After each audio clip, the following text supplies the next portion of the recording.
Muito bem, meus irmãos e minhas irmãs, chegamos a mais uma pré-aula. Eu sou o seu professor Rafael Lincoln e você, nosso querido irmão, é nosso convidado. Seja muito bem-vindo. Eu já quero convidar você a se inscrever aqui no nosso canal, ativar o sininho. Toda semana nós lançamos um vídeo novo para abençoar a sua vida. Eu tenho certeza que as suas aulas, esses breves comentários que nós fazemos, têm sido forma de iluminar, de trazer luz aos seus estudos e o seu preparo para que no domingo ou no dia em que você lecionar na sua classe de EBD, você esteja alinhado com as escrituras, com a própria lição.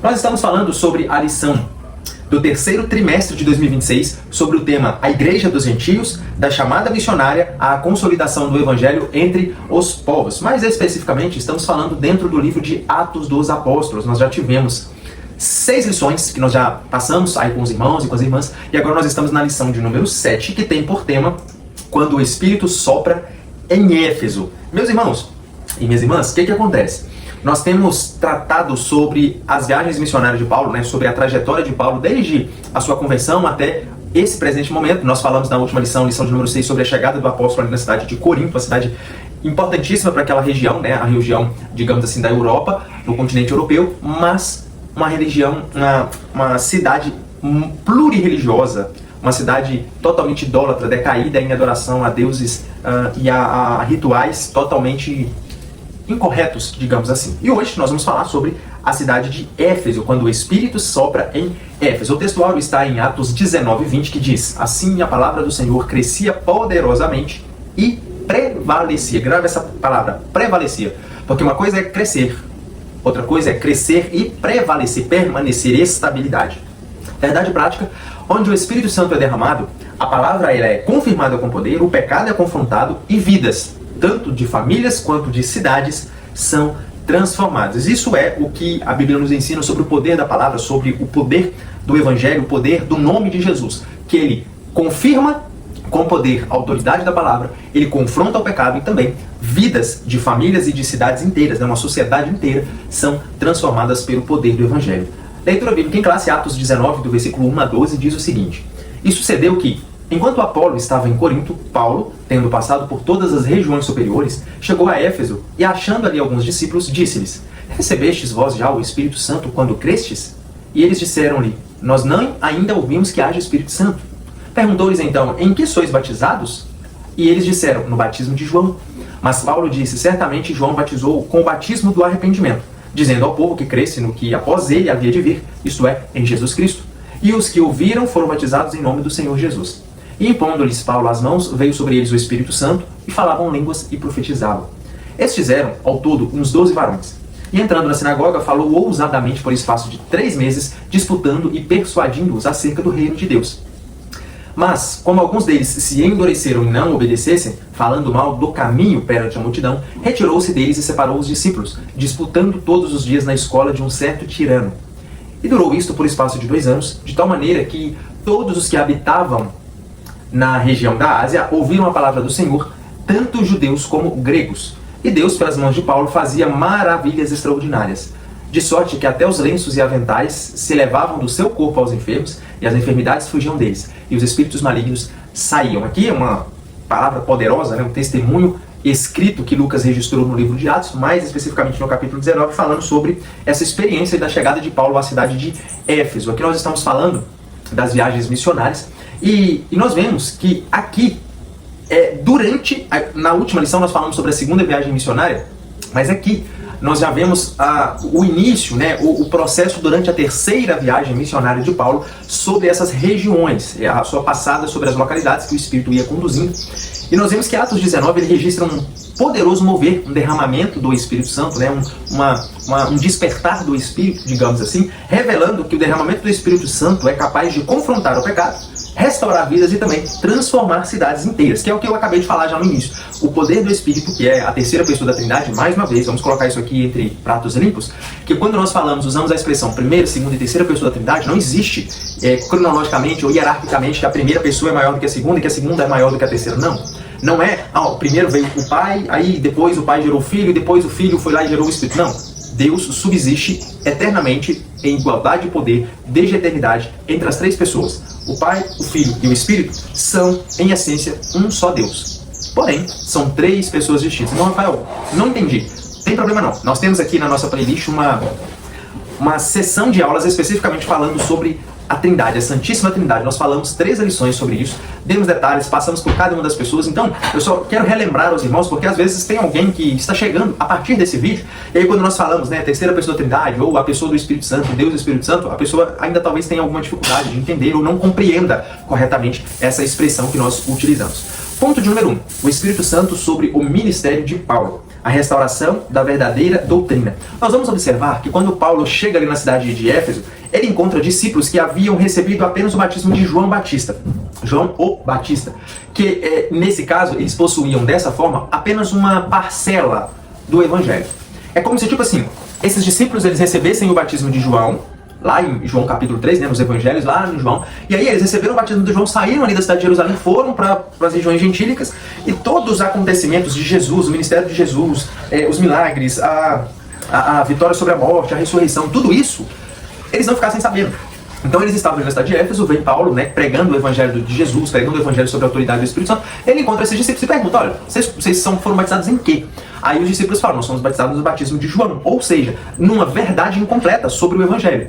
João veio pregando o arrependimento e ele batizava na água para remissão dos pecados. Era um prenúncio do que o profeta Isaías havia dito, daquele que prepararia o caminho para o Messias. Então quando João, o Batista, ele batizava as pessoas para o arrependimento, e aí ele iria dizendo, né, eu sou a voz que clama no deserto, que prepara o caminho, depois de mim haverá um que terá poder, eu não sou digno de desatar a sandália dos seus pés e tudo, aquela pregação de Paulo, né, arrependei-vos porque é chegado o reino dos céus, eles ouviram só isso, eles não tiveram contato com a história, com a experiência, com a conterraneidade de Cristo, né, o momento em que Jesus estava ali presente com os discípulos pregando. Então eles ficaram parados. Para eles, a única verdade do evangelho era que eles precisavam ser batizados nas águas por causa do arrependimento, por causa do pecado, né, que era para eles se arrependerem. Mas aí vem Paulo, e aí, abrindo um parênteses, Paulo de forma pastoral, ele age corrigindo, né? Não que eles aprenderam errado, mas corrigindo, ensinando agora a segunda parte, o complemento, a etapa final que faltava para que esses discípulos tivessem de fato o conhecimento completo, o contexto completo da verdade do evangelho.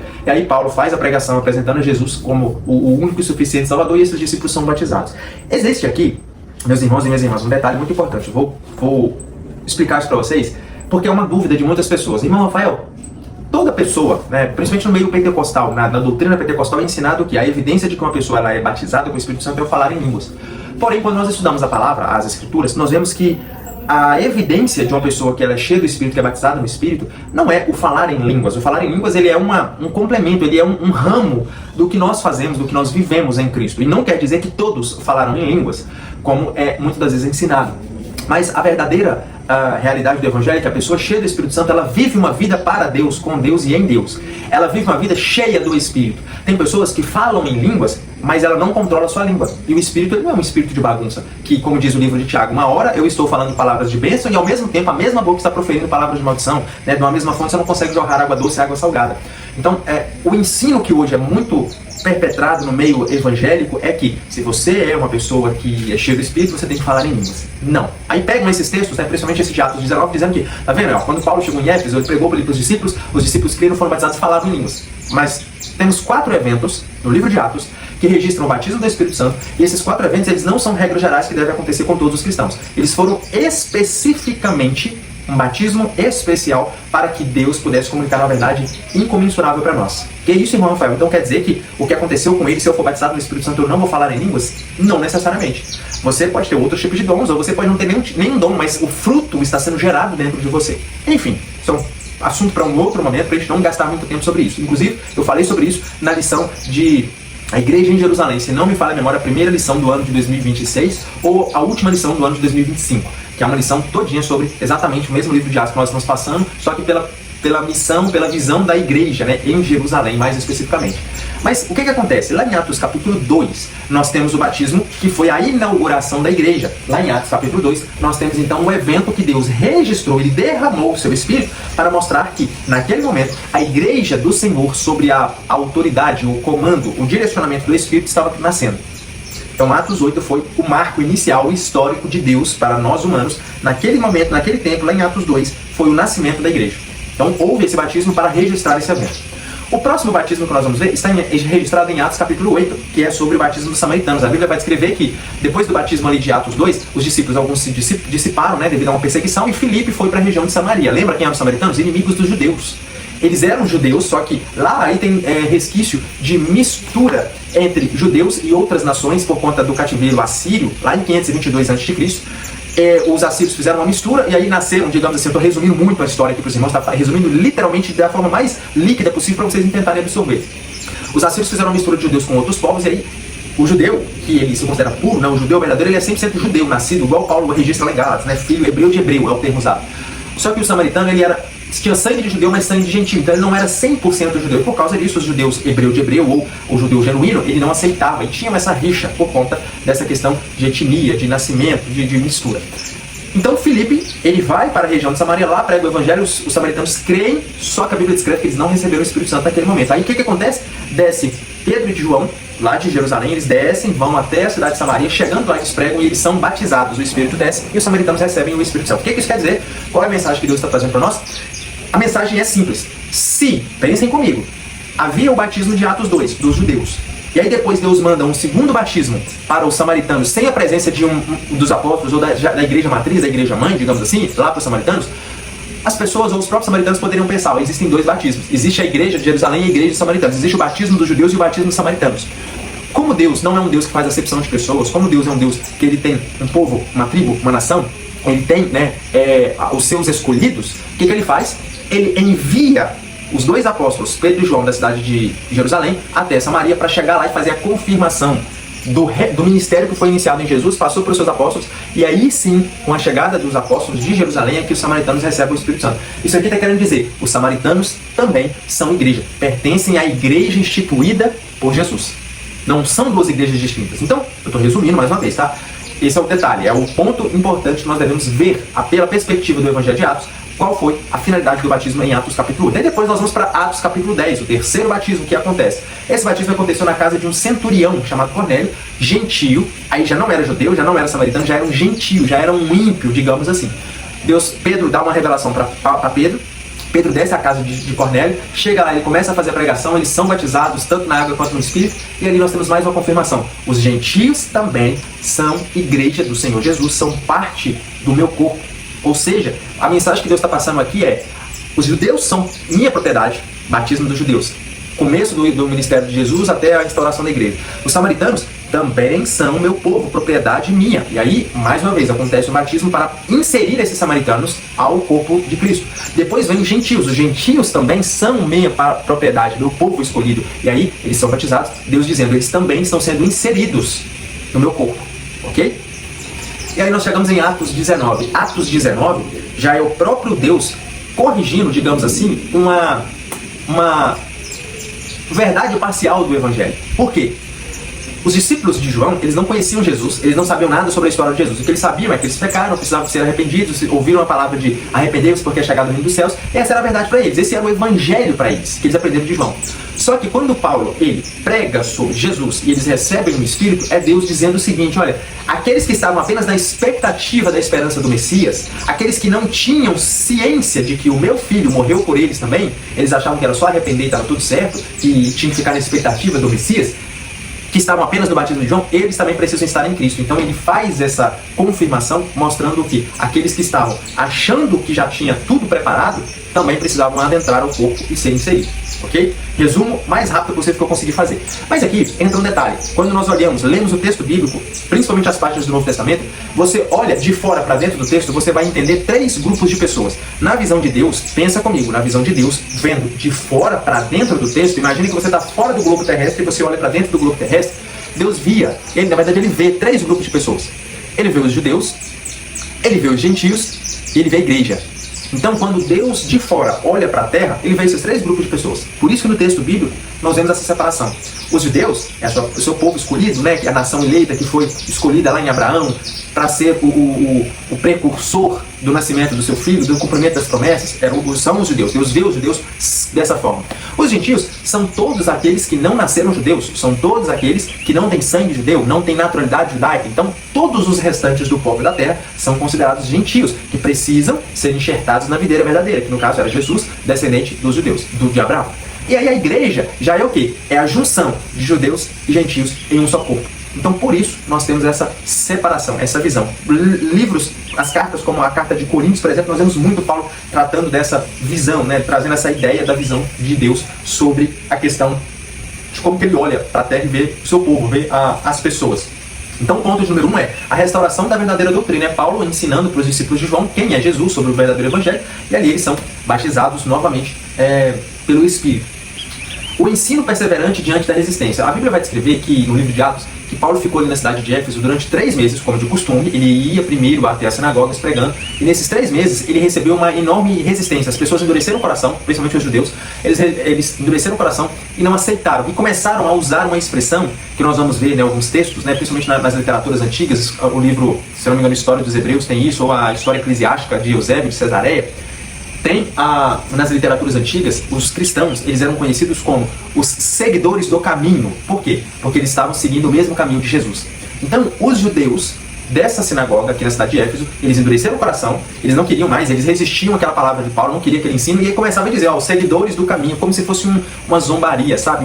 Uma palavra para estigmatizar os cristãos, digamos assim. Então eles usam essa expressão, começam a falar mal dos seguidores do caminho, e aí Paulo, com o discernimento espiritual, ele faz uma separação. Ele pensa o seguinte, cara, eu estou aqui dentro da sinagoga, né, no meio que eu deveria utilizar para pregar, e eles não estão querendo, então os que creram eu vou separar e vou parar de vir aqui. Resumidamente, de forma prática, explicando isso para você. Então o que Paulo faz? Ele separa os discípulos. Ele pega os discípulos que creram, né, aqueles judeus que creram ali daquela sinagoga durante esses 3 meses, separa eles, tira eles aí desse meio e sai. E aí ele vai para pregar fora do ambiente religioso da sinagoga em si. O que isso mostra para nós?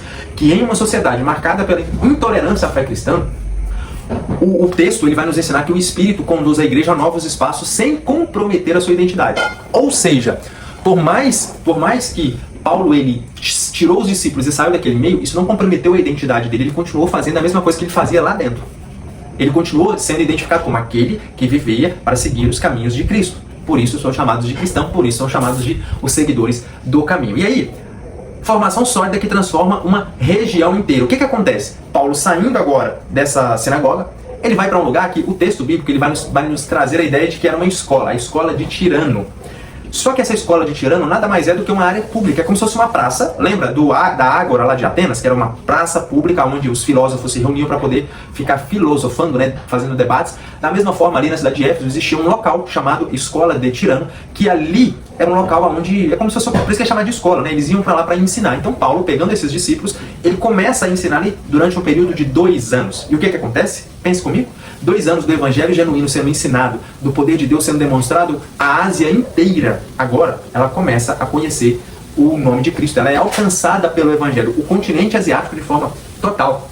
O resultado é que toda a Ásia, ela ouve a palavra do Senhor, o ensino consistente, por isso que eu falei, guarda essa palavra, a igreja crescia e prevalecia. Por quê? O ensino consistente, ele prepara o terreno para milagres, libertação, transformação social. O ensino genuíno, meus irmãos e minhas irmãs, ele começa quando alguém se dispõe a ensinar a verdade. E aí, quando essa verdade ela é exposta, automaticamente, né, as pessoas que querem continuar na mentira vão se endurecer, vão resistir, vai começar a zombar, vai começar a perseguir. Mas se você prevalece nesse ensino, o resultado ele é maravilhoso. Por quê? Antes de uma verdadeira transformação, o ensino genuíno ele tem que vir para poder fazer toda aquela limpeza. Por quê? O próprio Jesus falou que e conhecereis a verdade, e a verdade vos libertará, João 8,32. Então não tem como uma pessoa, ou uma família, ou uma sociedade ser liberta se a verdade não está sendo ministrada, se o evangelho genuíno, verdadeiro, está sendo ministrado. Então nós precisamos gravar isso em nosso coração, principalmente em dias como os quais nós estamos vivendo, onde cada um tem a sua verdade, onde está se cumprindo ali o que 1 Timóteo, 2 Timóteo Paulo foi incisivo, parece que ele está escrevendo para os dias de hoje, porque as pessoas elas estão juntando para si doutores, tendo comichões no ouvido, endurecendo seu coração, sendo amantes de si. Por quê? O evangelho genuíno, ele tem sido exposto em pequenos espaços. E aí os grandes espaços têm dado palco para mentiras, para falácias, para mitos, lendas. Tudo isso nós já temos biblicamente registrado que aconteceu e que foi profetizado também nos livros de 1, nas cartas de 1 e 2 Timóteo. Ponto de número 2, o derramamento do Espírito Santo e o impacto do evangelho na cidade. Com a abertura do ensino, com o evangelho sendo ministrado de forma genuína e as pessoas recebendo esse evangelho, agora começa uma série de demonstração do poder de Deus visivelmente na vida das pessoas. Milagres extraordinários, maravilhas acontecendo, curas, libertação, tudo isso graças a uma pessoa que se dispôs a permanecer, mesmo diante da perseguição, mesmo diante das mentiras, mesmo diante das zombarias, a ensinar o verdadeiro evangelho. Então, o que nós vamos aprender aqui? Que Deus ele começou a operar através da vida de Paulo por meios incomuns para trazer cura, libertação e milagres para aquelas pessoas. A Bíblia vai descrever que lenços que Paulo utilizava eram trazidos até os enfermos e só esses lenços curavam. Aí, por causa disso, hoje, em pleno século XXI, nós temos denominações que pega ali o copo d'água que faz milagre, o ramo de azeite que foi trago lá de Israel, que se você plantar na sua casa vai ser abençoada, vai trazer prosperidade. E se você tomar o azeite, ungir sua cabeça com azeite que veio de Israel, vai espantar os maus. Se você ungir a vassoura, vai varrer até os demônios e tudo. Então, o que eu quero dizer? Infelizmente, por causa de interpretações errôneas de textos como esse, isso aqui é um texto real, aconteceu. Lenços que Paulo utilizava eram tragos até os enfermos e quando se passava aqueles lenços, aquela pessoa ela era curada. A Bíblia vai escrever também que a sombra de Pedro, quando Pedro andava, a sombra dele tocava os enfermos e essas pessoas elas eram curadas. E meu Rafael, quer dizer que hoje em dia eu tenho que comprar a caneta ungida pelo pastor para assinar documentos e as portas se abrirem, eu começar a beber a água que veio do monte de não sei o que, da fonte de não sei o que lá? Não, não necessariamente. Porque o que a Bíblia vai nos ensinar, que o milagre acontecia não era por causa de Paulo, o milagre acontecia não era por causa do lenço, da água, da sombra, mas por causa do poder de Deus que estava operando, atuando sobre aquela região, no sentido de as pessoas estavam recebendo o verdadeiro alimento, que é o evangelho genuíno, as suas mentes estavam se abrindo e agora os corpos que precisavam de serem transformados, Deus usava de meios extraordinários. Isso é o que a Bíblia chama lá na categorias dos dons, né, de 1 Coríntios capítulo 12, nós temos 3 categorias dos dons extraordinários, que é o dom de maravilhas, o dom da sabedoria e o dom também os dons de poder. Os dons de maravilhas é exatamente isso. De forma miraculosa e maravilhosa, Deus operava através de um lenço que era usado ali por Paulo para que aquela pessoa fosse curada. Então isso aqui é um impacto profundo que tem na sociedade, porque muitas pessoas começaram a confessar os seus pecados, a abandonar as práticas ocultistas, as práticas idólatras, começavam a queimar publicamente os livros de magia, de rituais lá, que eram caríssimos, valiosíssimos para a época, eles começavam a queimar. Por quê? Porque a verdade vos libertou, a verdade tinha libertado e o milagre estava acontecendo. Então eles não precisariam mais daquelas mentiras, daquelas formas ocultas de alcançar o transcendental, nada disso. A Bíblia vai descrever também o confronto espiritual e a ruptura com o ocultismo. A Bíblia vai descrever que havia ali em Atos 19 um contexto de os 7 filhos de Cefa. Eu já falei isso aqui nas lições passadas, mas vou recapitular. Os 7 filhos de Cefa, eles eram filhos de um grande homem ali daquela região, importante até por sinal. E eles vendo Paulo pregando, eles vendo que Paulo anunciava o nome de Jesus e curava, e as pessoas eram despertas, eram miraculosamente libertas, eles se depararam com um endemoniado. Os 7 filhos de Cefa chegaram para esse endemoniado e disseram o seguinte: eu vos esconjuro, nós vos esconjuramos em nome de Jesus, a qual Paulo prega. Aí o demônio olha para essas pessoas, né? Esse homem endemoniado olha para esses 7 filhos de Cefa, abre um sorrisão e fala assim, ó, seguinte, eu estou parafraseando, tá, meus irmãos? Não está literalmente dessa forma no texto bíblico, mas depois vocês leem aí Atos capítulo 19, do versículo 19 para frente, vocês vão se deparar com essa história. O inimigo, né, o diabo na vida daquele homem possesso, vira para eles e fala assim, olha, eu sei muito bem quem é Jesus, e conheço também quem é Paulo, mas e vós, quem sois? E aí a Bíblia descreve que esse homem endemoniado, ele dá uma coça, uma surra feia nesses 7 filhos de Cefa, aonde eles saem publicamente envergonhados.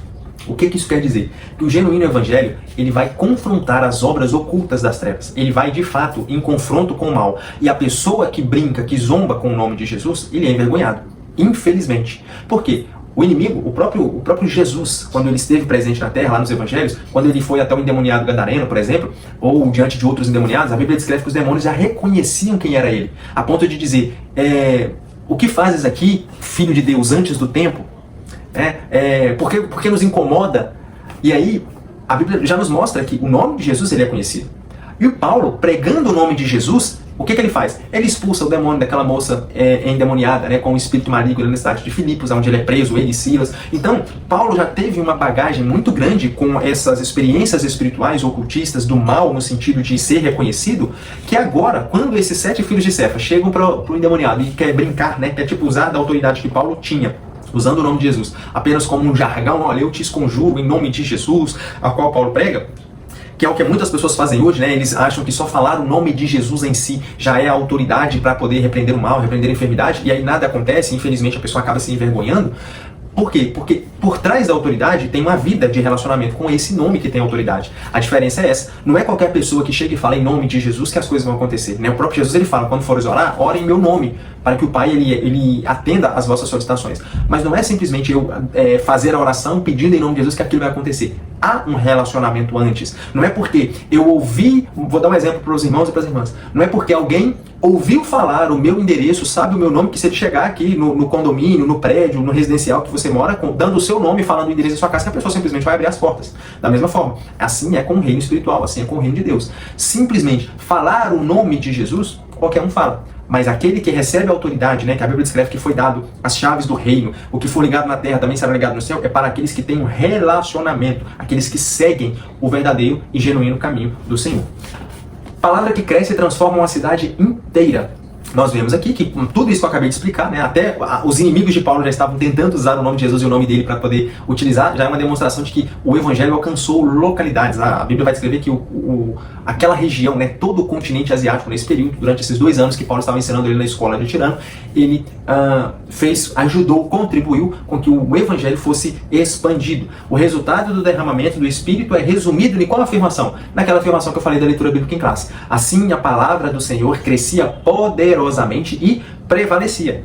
O crescimento do evangelho, ele ocorreu tanto em número quanto em profundidade. Ou seja, o número de seguidores cresciam, mas a verdade estava sendo enraizada. Não era só aquelas palavras, aquelas jargões, aquelas repetições de pregações que você ouve que não produz nada no seu coração, só produz o conhecimento que você sabe. Mas ele produzia, as verdades do evangelho produziam raiz interna que estavam florescendo, né? O que o próprio Jesus fala, que rios de água viva iria fluir de dentro dos seus verdadeiros seguidores. Então ela crescia tanto em número quanto em profundidade e também começou a produzir mudança nos valores, nos hábitos e nos comportamentos das pessoas que estavam sendo impactadas, a ponto de que os próprios ocultistas, né, as próprias pessoas que faziam rituais ocultos, eles pegavam seus livros e os queimavam publicamente. Último ponto, a manifestação do poder de Deus entre os gentios. E aqui entra o que nós já falamos, né, desde o início. Aqui vai ser mais um complemento. E eu já quero te convidar, se caso você tenha curtido, gostado dessas aulas, se ela tem sido bênção para vocês, que vocês cliquem aqui no botãozinho de curtir. Se você quiser deixar o seu comentário, um ponto de vista, uma opinião, uma curiosidade ou uma informação, nós temos aqui o botãozinho de comentar. Fique à vontade, sinta-se livre para poder comentar o que Deus colocar no seu coração ou a sua opinião. E também o botãozinho de compartilhar, que é exatamente o botão onde você tem o poder. O poder estará nas suas mãos de colaborar com o nosso canal, contribuindo para que mais pessoas tenham acesso a essa pré-aula, a esse ensino. Você pode clicar no seu botão de compartilhar, ele vai abrir ali as suas principais redes sociais, e aí você vai no WhatsApp, compartilha lá nos seus grupos de irmãos da igreja, da EBD, nos seus grupos de Instagram, Facebook, onde você puder, a palavra de Deus vai ser mais ainda, alcançar ainda mais corações que talvez não teriam a oportunidade se você não tivesse feito o seu papel, que é compartilhar, tá bom? Não tô pedindo dinheiro, não tô pedindo pix, tô pedindo apenas curta, comente, compartilhe, e pra mim tá tudo bem. Então, meus irmãos, vamos lá, ponto final, o impacto do derramamento do Espírito em uma cidade. E aí, mais uma vez, né, na Escritura, a designação gentios mostra que esse nome gentios é todas as pessoas que não pertencem etnicamente aos judeus. Eu já expliquei isso aqui lá no início, por isso que eu falei que seria mais um complemento.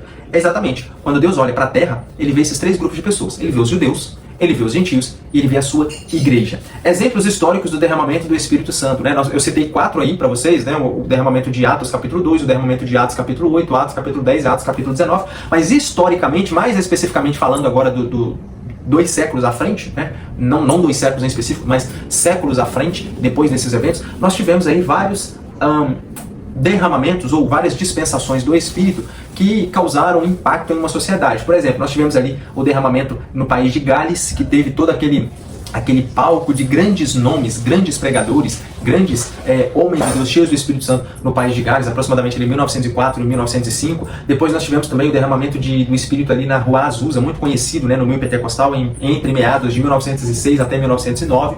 Tivemos também o avivamento mais recente, que foi ali na Universidade de Asbury, nos Estados Unidos. Não lembro especificamente a cidade, não lembro especificamente a cidade, mas eu sei que era na Universidade de Asbury, foi no ano de 2023, onde vários alunos ali estavam reunidos, né, e ficaram dias cultuando ao Senhor, orando, confessando publicamente, isso foi repercutido mundialmente. O que isso mostra para nós? Que o Espírito ele continua atuando, ele continua operando em nossos dias, ele quer simplesmente encontrar corações contritos, corações arrependidos, corações de carne, para poder começar a fazer o trabalho.